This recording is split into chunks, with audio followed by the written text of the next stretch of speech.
Okay, so we are back. So let's go ahead, Nirali, and let's just start this conversation off with a great introduction of who you are. If you don't mind, just kind of introduce your role, what your organization is responsible for, but don't get like deep into it because I do have questions that I'm going to ask you. So sometimes when I ask people to give me their information, they like go deep and I'm like, oh, you just went two questions deep. So let's just keep it like really surface level, but let us know who you are and what the Obama Foundation is about and how they represent the community. Okay, sounds good. Thank you, Dr. Butler. It's nice to be here with everyone today, and thanks so much for giving me the opportunity to chat with all of you. So, my name is Nirali Shah. I am the Senior Director of Procurement and Diversity, Equity, and Inclusion at the Obama Foundation.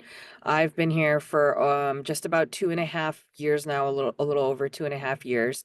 And so, the mission of the Obama Foundation is to inspire, empower, and connect people to make changes to the world around them and their communities. And so it's a pretty broad mission, and ambitious and amazing at the same time. People do frequently ask, like, oh, what does the Obama Foundation do? So we are an organization that is a nonprofit. We are a 501(c)(3). And so our principals are uh, Barack and Michelle Obama, and we do a series of things. So we have a ton of leadership programs. And in addition to that, we are also building a fairly large 19.3 acre campus for the Presidential Center on the south side of Chicago. So I can get into more of the leadership programs, but if you want me to stop there, Dr. Butler, I think that's a good place to start. Yes, that is a great place to start. I'm really just listening to you describe like the mission and kind of what's being built with the library and different things like that. I think we'll be able to kind of segue into that as we talk. But I want to shift over to the actual foundation. So and jump into the whole procurement piece because I know that you're the senior director of procurement and DEI. So how do you all navigate the procurement space over there? Like what is it comprised of? How do you go about connecting with the community and businesses? What types of procurements do you all mainly focus on, or do you foresee coming down the pipe? Sure. It's a great question. So we do have a procurement policy that is modeled after some of what, government does, but as well as some other best practices. I think one of the nice things about being a 501(c)(3) is that, we're not a governmental entity necessarily. And so we don't have the same statutes or legislation perhaps that we have to follow that is perhaps like the county or the city or the CTA have to follow. And so our procurement process, however, is modeled after an RFP process. And so we do a lot of the traditional things that you would expect in a procurement process. So we have levels of thresholds. So for anything that's between 50 to $100,000, we will request that the business lead and the stakeholder for the procurement go out themselves, get 3 quotes, make sure that they've done some diligence in the marketplace. For anything that's over $100,000, procurement has to be involved and there has to be a competitive process. And that could be a request for proposal, it could be a request for qualifications and information, it could be an invitation for bid. It just sort of depends on what type of need the department has brought to us at that particular moment. So a lot of the construction has already been decided. Since we broke ground in 2021, we are working with Lakeside Alliance, which is a joint venture of 5 different construction firms. 4 of which are diverse owned, and then they are the majority shareholder there. So our entire center and campus, or the campus, is being built by those predominantly diverse firms. And then we also did a separate procurement for the athletic center, which is on the southwest side of the campus. So that is also a joint venture between BOA Construction and AECom Hunt, where BOA is 65% majority partner there. So a lot of the construction itself, well underway. And so now we're starting to pivot a little bit more to what are the things that we're going to need to run the campus itself, looking for things that are related to maintenance, facilities, the grounds, the supplies that we'll need. But because we also do a lot of other work in the, as part of our leadership programs, we have other professional services needs as well. So we will, there will be coaches, we'll be looking for auditing services, just like any other business would be, office furniture whenever we do upgrades. And so things like that, it's such a broad range of procurements that we have here at the foundation. But yeah, I think the thresholds are important to kind of remember. So um important to kind of, I provided the link just a little bit earlier of where we post our vendor opportunities. And I can definitely send that out after this call as well. Thank you. I think that I like that you mentioned. So before I say that, there was a question that asked, are there still opportunities to be part of the construction side of the project? And before you answer that question, I think this question is really important because I'm sure that a lot of our attendees on here today are on the subcontractor side. So we already know that a lot of, with Lakeside Alliance and BOA, those are like more the prime, those collaborative companies that are coming together to be the primes and the leaders on these projects. Um, because we have on this call so many of our business owners or vendors who would fall under that subcontracting piece, um, do you require any types of, or do you have any partnerships with, say, other government agencies that certify? Because I know you're not a certifying agency or a certifying organization. Do you have relationships with, like, say, Cook County or the city where the certification that MWBEs have there would benefit working over in with the Obama Foundation? And then you can also answer that question about, are there any other opportunities for construction? Absolutely. So I believe 99% of the bid packages have already been sent out and decided on the construction side. Um, the hope is that we are planning to open up in the spring of 2026. And so a lot of the work that is underway, is already decided. Um, yes, to your question about certifying agencies. So we actually don't work with anyone in particular because we accept all certifications.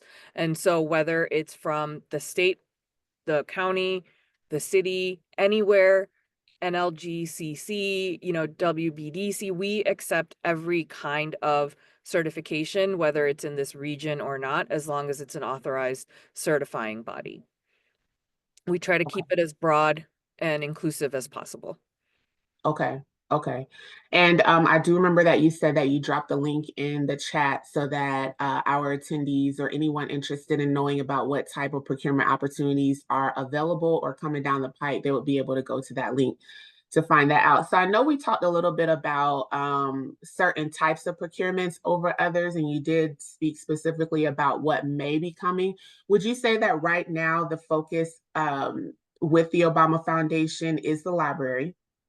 That's the number one focus. And then that right now the primary procurement opportunity lies within, I guess, the construction of anything. So I guess the question I'm trying to get to is, if there are companies that focus in maybe those supporting elements like electrical work or technological work or something else that kind of supports the main industries, do you foresee anything becoming available for them, or should they just stay connected to the website to see what may happen in the future? Yeah, so I think we're in the process of right now of laying out our plan for 2025. I know that our folks who are managing facilities and maintenance across the foundation have put together a draft of a roadmap. So I know that I'm looking in the next year for things such as contract custodial, pest management, our loading dock and dock logistics. There's going to be waste management. We're probably going to be looking for facade cleaning, inspections, window cleaning. I also think that we're probably going to be needing something closer to security, event security. And don't quote me on all of this 100%. I'm still waiting to get some of these documents back from my team, but also maintenance, repair, operations supplies. I know that we're going to need things like utility lifts, ladders, miscellaneous tools. We're also going to need miscellaneous janitorial supplies, power washers, things like that, emergency equipment, and then just, this normal supplies that you would need to run a facility, right? Run a campus, everything from cleaning supplies to toilet paper to everything in between. So a lot of that stuff should be coming in the next year, year and a half. I think that that is important that you're mentioning all of that because that gives like the individuals here who are attending today insight into where their expertise lies or where their scope of work lies, and then start building those relationships or figuring out, identifying who those prime connections are with the Obama Foundation or the Obama Library, and then starting to kind of pitch yourself and let them know kind of what the scope of work. I always tell like the businesses that I talk to that it's super important for you to not just know what you do, but to know like the scope of work that you can cover, as opposed to just identifying what you think you're able to do. And so I really like you listed a ton of upcoming needs that will be prevalent as as the construction of the library nears its end, and then you start moving into other elements of that. One of the things that the Obama Foundation has touted is its ability to get high aspirational goals and spends on contracts. So I know you talked a little bit about those thresholds earlier, which is definitely commendable. I think that's something that we all aim for, is to have those high goals and high aspirational goals and spends on contracts. Can you share some tips for our vendor community on how they can leverage teaming, possibly partnering with others, the importance of relationship building, along with other creative measures towards performance? Because I think with a project this big, that what I just mentioned is really important. You're not going to be able to do something like this by yourself. So teaming and partnering is a great um, aspirational goal for yourself as a business owner. So do you think you can share some tips for our vendors about that? Yes, absolutely. And thank you for the question because I think it's so important. And so, I think um, we're in a we're in a really unique situation, the first and only. And so obviously our foundation is subject to a deep, deep amount of scrutiny. And so we are in a position where we have to ensure that the partners that we work with have the capability to perform on the scope, have been successful in the past, and come with glowing references. And so, it's really important for us to be able to partner with folks that we know can deliver, because if we don't get it right the first time, there isn't going to be any time to do it over. And Mhm. so we really recommend that keeping up with networking, looking for, who is in the space that you are in and who can you work with, who can you work an agreement out with where you are able to logistically manage a project together. That is really, really important. And so when I talk about the success that we've had with the joint venture here with Lakeside Alliance, it was a lot of coming together of the minds. It was, very far in advance, where I will say that I believe Powers and Sons was sort of the main catalyst for bringing folks together. And they were really adamant that, or it was Brown and Moment, excuse me. But they all were, important in that coming together and understanding that, all of our financials are going to be under scrutiny. We have to make sure that whoever we're working with on such a large project has successful financial history, has been in business for a good amount of time, that we can have confidence in their ability to perform on the project. And so I really encourage folks to seek out like-minded parties, like-minded vendors that they've, maybe they've worked with in the past, they can potentially partner with in the future, and maybe those organizations that are bigger, than yourselves. But you bring a component that's important because you are a diverse owned business and a diverse operated business. And so it's, those things are, I think, really important. And our goals are quite ambitious. So we have three different sort of buckets on which we measure ourselves. So the first one is our contract or construction, excuse me. And for the construction project itself, we want to make sure that we have 50% or more of our contract spend with diverse businesses. On the OPC, so we call the Presidential Center the OPC. So on the Presidential Center non-construction side, but still related to, the Presidential Center, it's 32.5%. And then for everything else across our operational spend, it's 40%. And um, we look for opportunities in every bucket that we can. We will speak with every department every quarter. We will update them with how they are doing live, with their diverse spend as a department. We really feel strongly that it shouldn't just be one or two projects that carries the team, that every department should be thinking about who are their partners outside of the foundation and who are they working with. And so we, as a DEI and procurement department, do that diligence on the reporting and on the metrics on a very regular basis to ensure that everyone knows kind of where they stand, and maybe they need to hustle a little harder at the end of the year, and that's fine. But we are yes, the numbers. I am really proud to say that we've met and exceeded these goals at every aspect of our project, and so I'm really, really proud of that. I think that everyone here understands the importance of this and does their absolute best to find vendors that have not been elevated before and to give opportunities. Yeah, yeah, so let me just come behind you and say that those are incredibly high aspirational.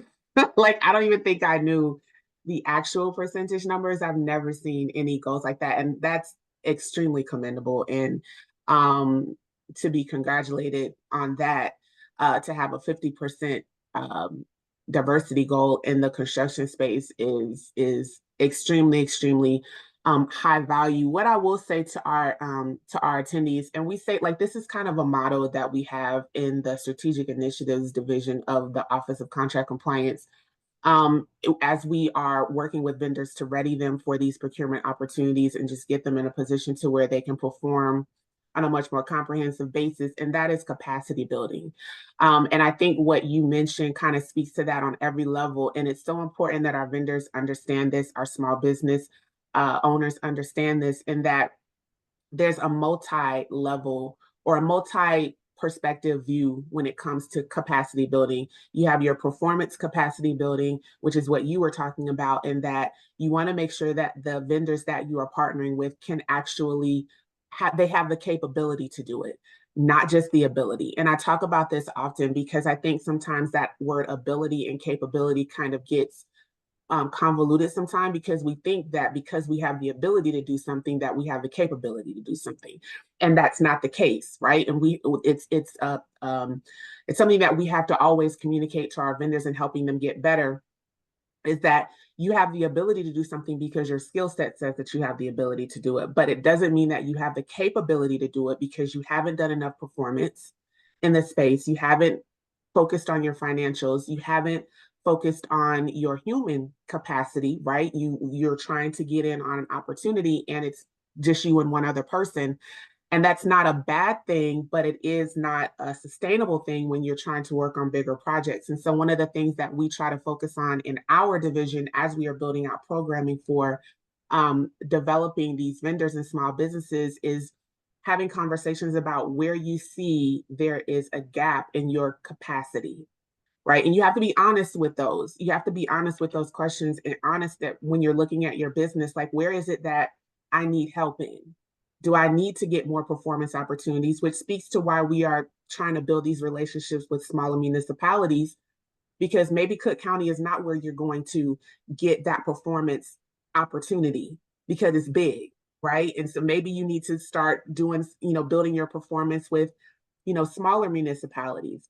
And so I know that our chief procurement officer has and agenda to focus on helping our business owners build more relationships with these smaller, like the Oak Parks and the Oak Lawns and Evergreen Park and Elgin and Evanston.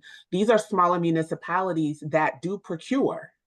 And they are often forgotten about because everybody has their bird's eye view on Cook County, on the city of Chicago, on Illinois, the state of Illinois, on the Obama, presidential center.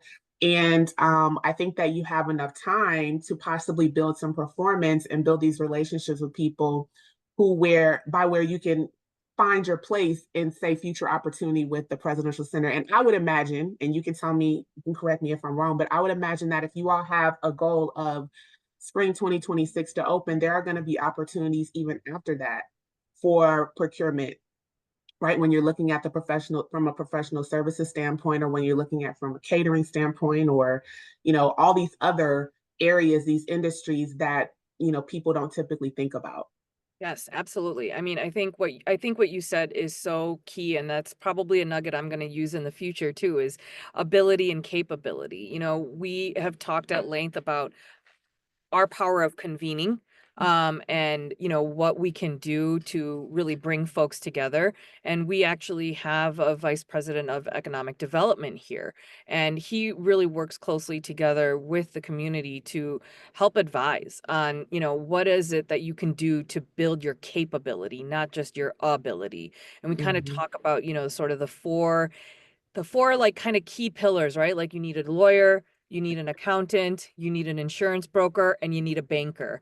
Like you need to have these things kind of in your pocket. You need to have these people backing you to really help expand your capability. And so to just to expand a little bit about what you were saying, and how to think about making your business sustainable. It's really important to have the backing of those folks so that they can help build you for bigger and better projects. And yes, to your question about will there be other procurements, upon opening? Of course, I think that there's no way to keep a 19.3 acre campus running without other parties being involved. And so we did do our food and beverage procurement last year, pretty successful there. We also did our catering one last year as well. But every few years, these contracts come up for renewal, and it is our best practice that every few years we are intentional about going out to bid,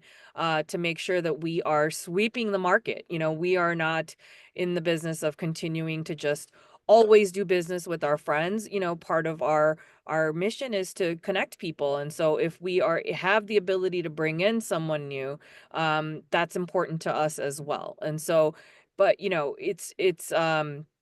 I always I worry that people lose steam, right? It's a long haul. It's a long haul. Like you got to kind of hang around, you got to be part of the process. Mm-hmm. You got to put in the work, I think. And that part is um it's not meant to be intimidating, I think, but sometimes it can become that way. But I think there will be lots of other future opportunities. We most recently just closed our grand production RFP. So really looking for a partner to when we are ready to open, like who's going to help us with all the ancillary events. And, at some point that whoever is selected for the grand production partnership is going to need to select lots of other partners to make this happen. It doesn't happen in a vacuum. It doesn't happen with just one party, right? And so there are going to be, once we know the plan, there are going to be numerous opportunities for, okay, what are we going to do about food, or what are we going to do about venues, or what are we going to do about equipment or AV or video production, or there's so many things then that come with, we just had the DNC here in Chicago. And while we are not in any way affiliated, it was interesting to see how many different, Chicago vendors were brought to light, and got to work on that. And so our opening will have some similar production quality at that point too. And so I think it's really kind of staying in the loop with us, The other thing I want to mention that's really important is that we do everything that we can to publicize our opportunities. And so while we don't do the traditional newspaper, we keep it on our website. We also send it out in our newsletter, which comes out in digital and in print. And so if you scroll to the bottom of obama.org, there's a place you can sign up to receive our community newsletter as well. So we work closely with our public engagement and community affairs team to make sure that we are in touch with all the alder people in Chicago, that we are in touch with all the different chambers, and we really try to blast every opportunity out there as much as we can in order to have a, fair and transparent process and bring folks in. I want to go back to quickly when you mentioned when you all first started the talks of this project and how it was just a long haul, like even starting with Lakeside Alliance. I remember I've been in Chicago now for about 7 years. I moved here in 2017, and I was working at the WBDC. And I remember that we had gone to an event, and it was at that time where talks were just getting started about the Obama Presidential Center and Lakeside Alliance trying to come together to put forth this whole conglomerate of diverse or companies, prime contractors together to bid on this opportunity. And so just bringing that up to say that it is this was 2017, I'll say 2018. This is 2018 and we're now in 2024. And you mentioned that you don't even expect to open until spring of 2026. So it's definitely a long haul, which the reason why I say that is because it gives vendors and small business owners time to actually build themselves for opportunities that may present themselves at a later date. I think one of the things that you said also brought to me made me think of to mention is that there are what I would love for the attendees who are on here today to think about is to always like put the Obama link in your favorites on your computers and sign up for their emails at the very bottom of the page, as Nirali said. But so that you can always stay in the know about what's going on, because part of the reason why a lot of the times business owners and vendors miss opportunities is because they're not connected with the opportunity or they're not connected with the opportunity giver. And so on our YouTube channel, there is we did a subcontracting 101 series, and our very first webinar training in that series was with a prime contractor who's done a lot of different work throughout the county. And I would implore a lot of you all who are on here today to go back and look at that very first webinar training in the Subcontracting 101 series, because he talked about how to build relationship with prime contractors. And I think one of the things that we as agency, partner agency providers, information providers, government agency providers, technical assistant providers, what we fail to do sometimes is we fail to tell you how to do something. We just tell you that something is available, right? So we tell you that you need to relationship build and we tell you that you need to network, but we don't necessarily tell you how to do that, because the truth is most people don't know how to do that. They just keep saying, oh, you're telling me how to build a relationship. I don't know how to build a relationship in this space because I've never had to build a relationship. Go to that training, the very subcontracting 101. I don't remember what the name of the training is, but go. I'll try to remember to drop it in the follow-up email that I'll send out tomorrow. But if I don't, go to our YouTube channel. Subcontracting 101 series is the very first webinar, and he talked about how to position yourself to build relationships with prime contractors, because most of the time you only have like 10 or 15 minutes to do that. So before we go, can I add one thing yeah. on, Dr. Butler, if I may? So also in that vendor information page, we want to connect to, and so we maintain a database of vendors and partners that have signed up with us. And so we maintain a really robust database in Salesforce. And so please register your business with us as well. When we have available opportunities, we search that database first to see who has signed up to do business with us, because we want to present the opportunity to folks that have expressed interest in us as well. And so we will always do a sweep of our database when we know there's an opportunity, and we will send that solicitation out to every every business that has signed up with us, that has, clicked a certain, whatever it is that your specialty or your area is, we will always make sure to solicit folks from that database as well. So it's on the vendor information page if you just scroll down a little bit. And then to your point about knowing how to apply for some of these opportunities, we also put out a couple of helpful documents on that site of like, here's what a mock RFP looks like. Here's how you need to, fill out your financial information. Like, here's a checklist of things that you should make sure that you include so that your proposal is considered complete. And so we have some documents on there that can be helpful in those instances, but we always encourage folks to reach out to any business service organizations that are doing this work. Like, if you need help filling out an RFP or how to put it together, that's what those organizations are there for. They're supposed to be providing that kind of support. And so, I think that's really important too. And there was one other thing I was going to say and I lost it now, but it'll come to me. No problem. Yeah, I want to say thank you. I don't know if I'm saying Cassandra's name right. I don't know if it's Cassandra or Cassandra. I have been known to mess up a Cassandra or Cassandra. So I'm not sure if it's a long A or a short A, but Cassandra has done a really good job. I thought she was on your team, Nirali, because she like she went and she lifted the website to like for people to subscribe, and like she like is actually providing the link there to where they go and sign up. So thank you so much, Miss Williams, for taking the lead and the initiative on doing that. Oh, I see her down there. Yeah, thank Thank you. you so much for doing that. Before we finish up, we do have a couple of other questions, but before we do, I want to go through the chat and I want to see if there are any questions that you might be able to provide just a little more insight on. I do see a lot of questions about different industries, and I think the answer to that would just be to go and look at what's on the page of procurement opportunities. But let's see what questions we have in here. Reshmi, I hope I will mess up a name. So I'm sorry, just forgive me now. I don't know if I'm saying this name correctly, but they're asking, are there any technology projects where you are seeking diverse vendors?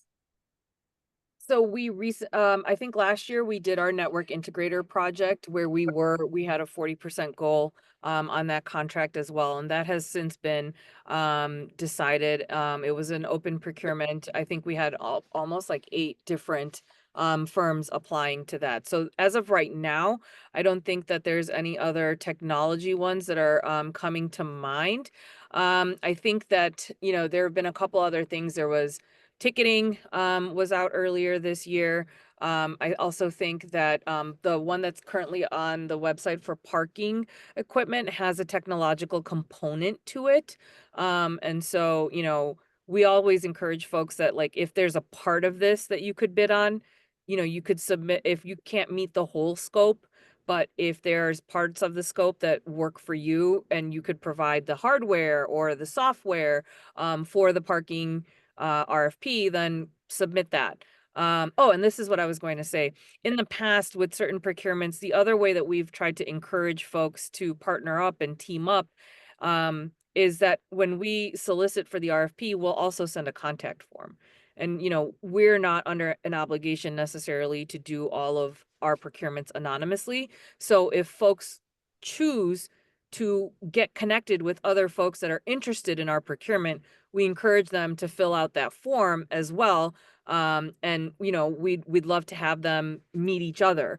Sometimes it might be maybe not in time for the project, but that doesn't mean there aren't, potential future connections to be made and future opportunities to work on together there. So that was kind of the other thing I wanted to mention.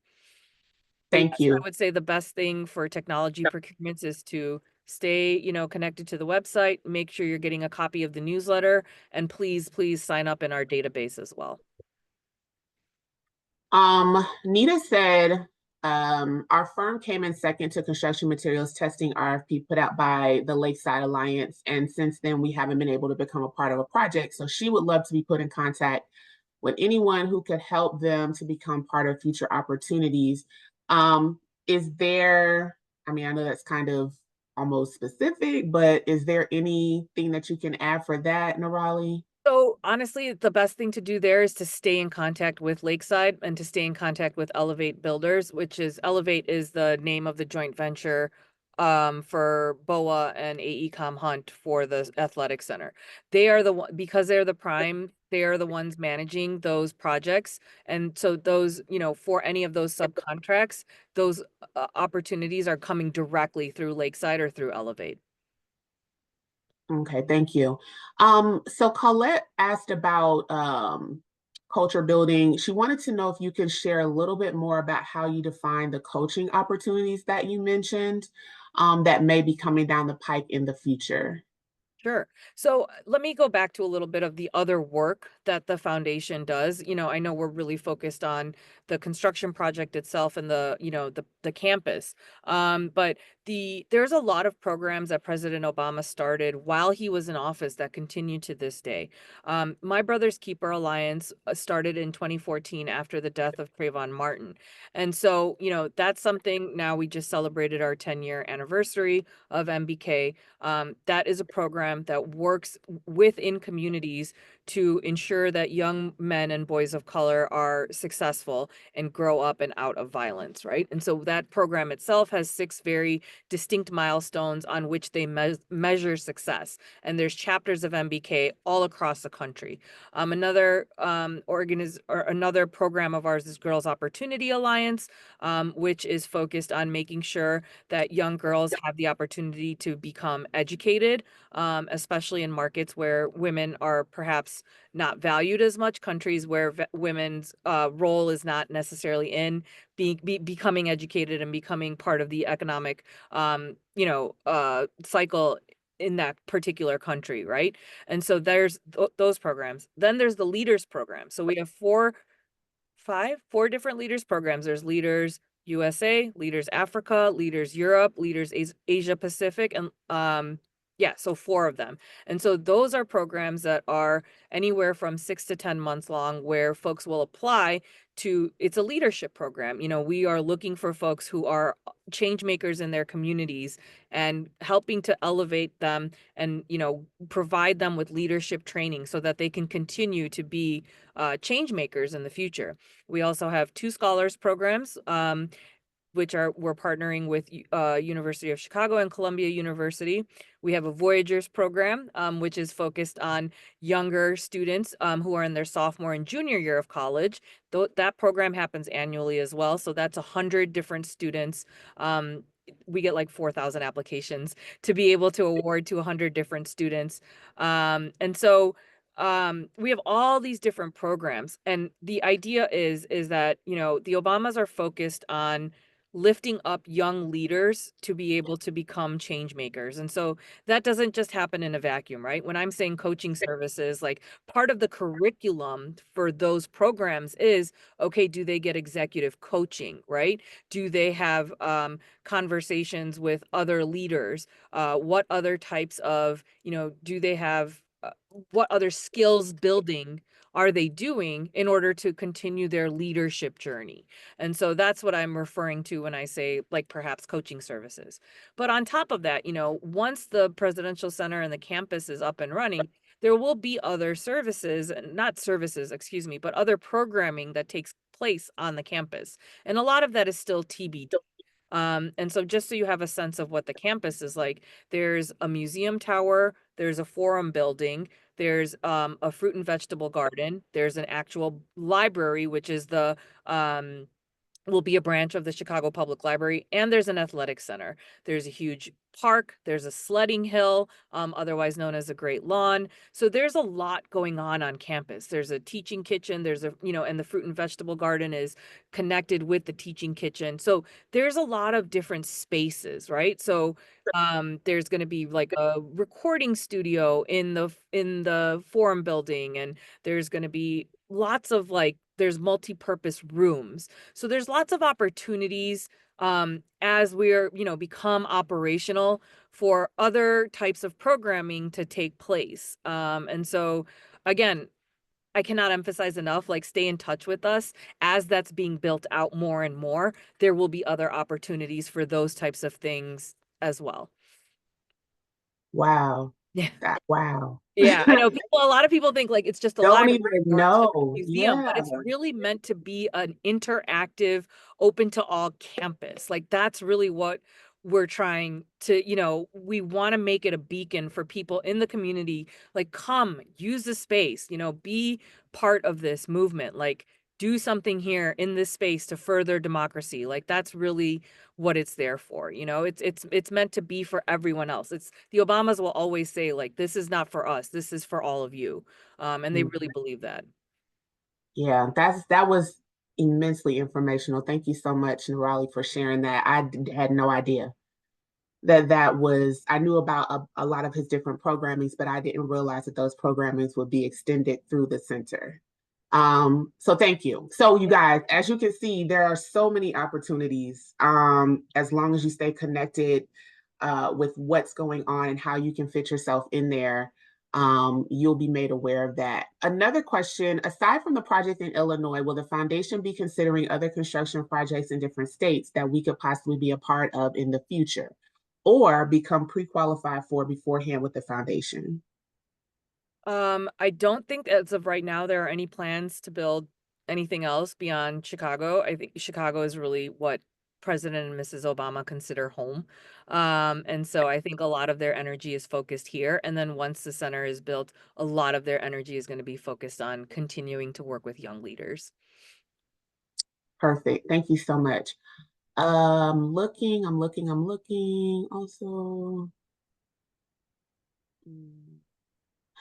So, Tasha Lawson, no. So there's, I think someone put a link in the chat where you could sign up to get on the email list.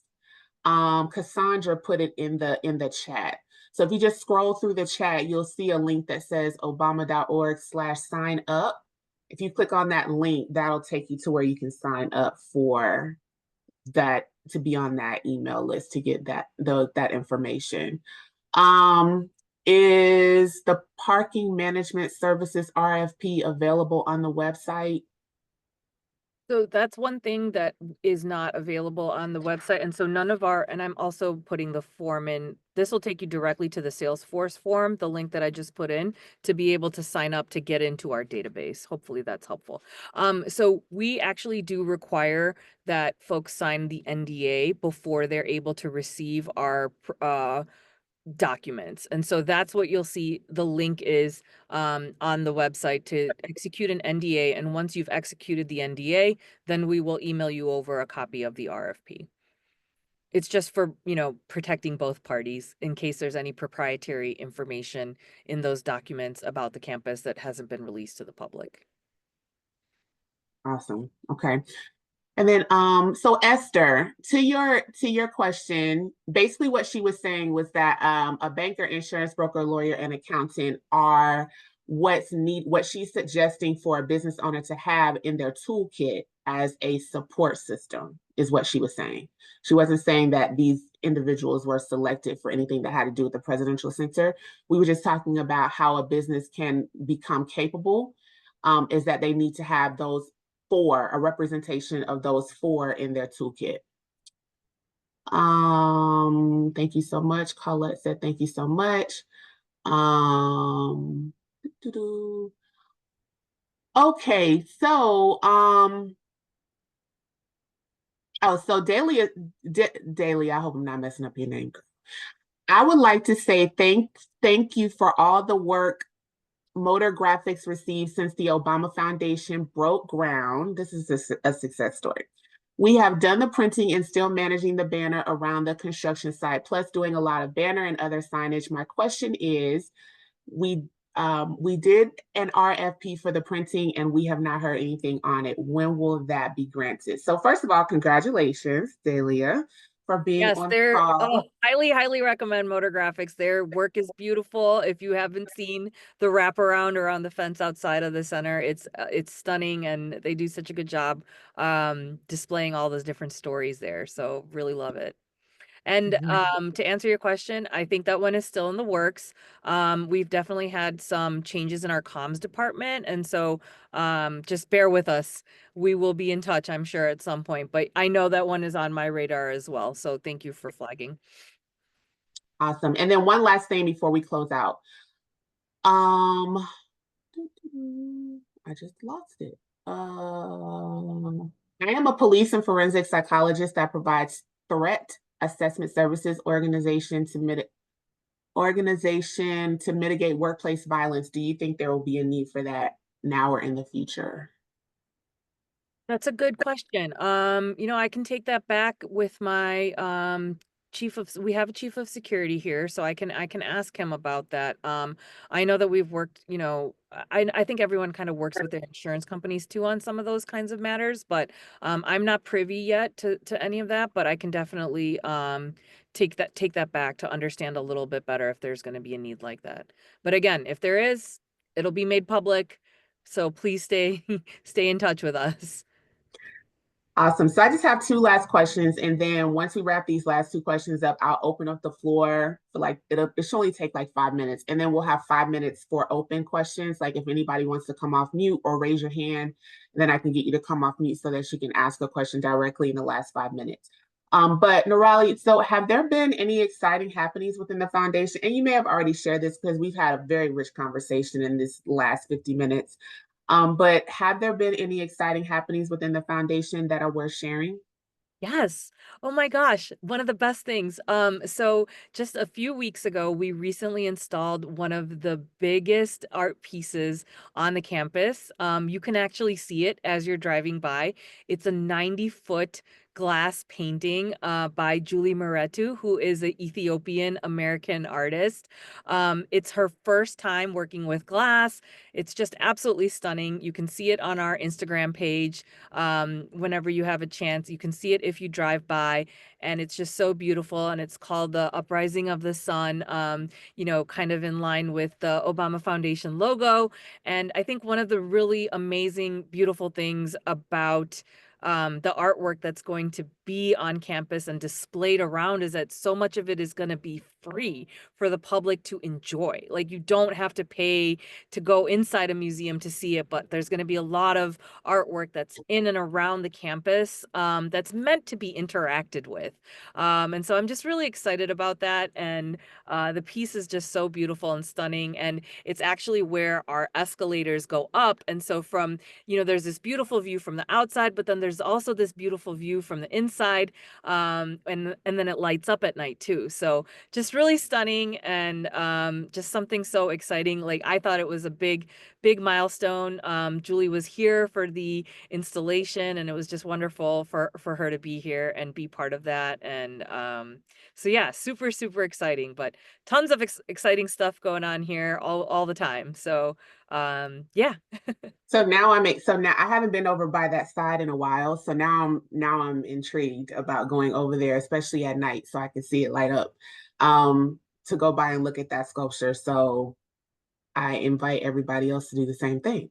The Yeah. last question that I have is what's next for the foundation? What's next for the center? We talked a lot about the center, Yeah. but what's next for the foundation? How can vendors? So we already talked about how vendors can connect.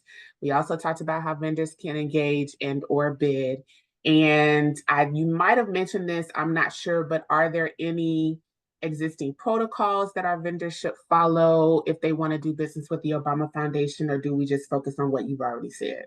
I think I really shared a lot of the majority of it. I mean, if there's nothing else you take away from this, it's get signed up with us, make sure you're on our distribution list, and keeping in touch with us via the website. But what's next is definitely a big focus on getting us to opening. It's just, we're long overdue. We've overcome hurdles and it's time and we're ready. And we're excited.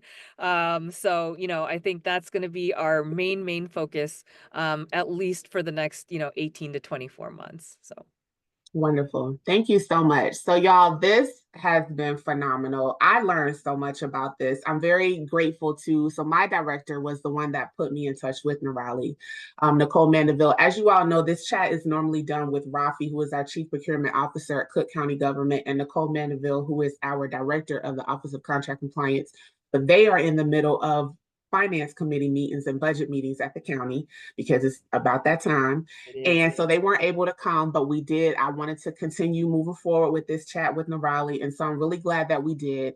So I'm thankful that Nicole did connect us, and that we were able to get on. All of this information has been so impactful. And I really hope that, as Nirali said, that you all connect with them, get their bulletins, get their newsletters, make sure that you're putting this as your favorite so that you know what's going on with the foundation. Because the one thing that I took away from today is that there's a lot of work that still needs to be procured.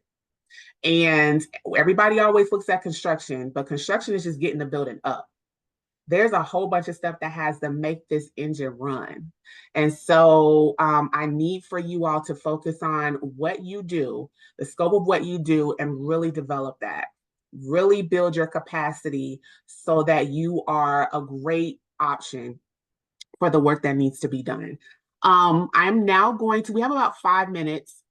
So I want to, if anyone has a question that they want to ask, anybody has a statement that they want to make, that's positive, of course. We're positive vibes around here. Please raise your hand and I will go ahead. Reshmi, I think I'm saying your name right. Go ahead and come off mute. Yes, you are Dr. Butler. Good afternoon, everybody. I'm Reshmi. I represent Vertex Computer Systems based out of Ohio, though I work remotely from Rogers, Arkansas. I just wanted to take a moment to just say thank you, Nirali, a lot for this session. Very inspiring and insightful at the same time. Here is my question to you. So this is all about giving, right?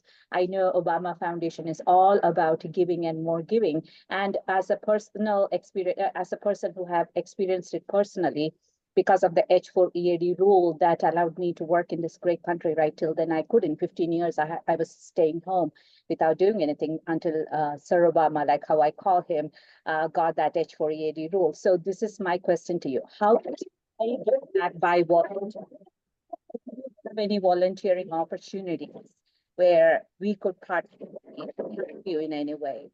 Sorry about my dog, Amazon person there at the door. Sorry about No, that. that's okay. I think apologize. I think I caught what you were saying. You were asking if there were going to be any volunteer opportunities. Is that correct?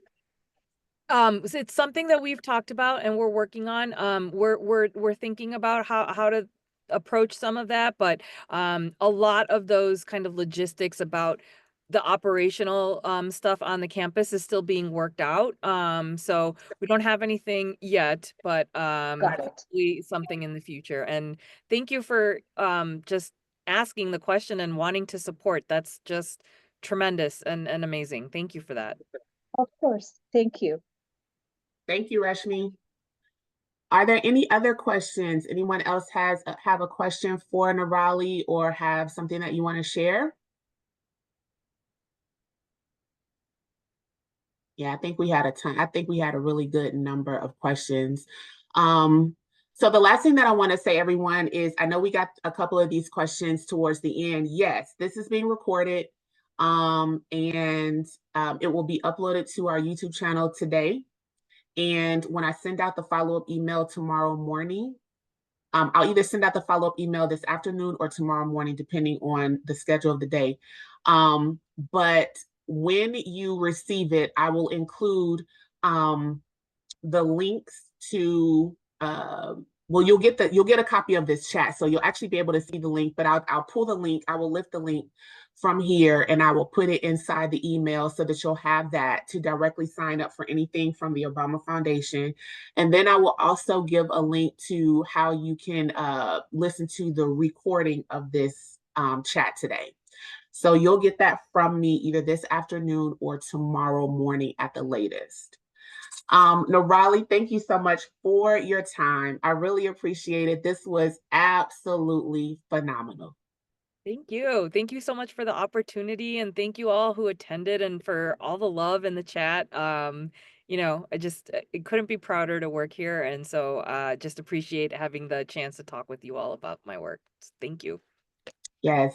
All right, you all. It's been great. We'll have another I know you all are connected with me, so expect another fireside chat the month of November. I'm still trying to figure out who I'm going to get on that, but all of our chats are always with great people. So you can promise and bet that it's going to be with a really great person representing a great organization or agency in the community. So please stay connected with us for that. And then when the registration link comes out, go ahead and register for that as well.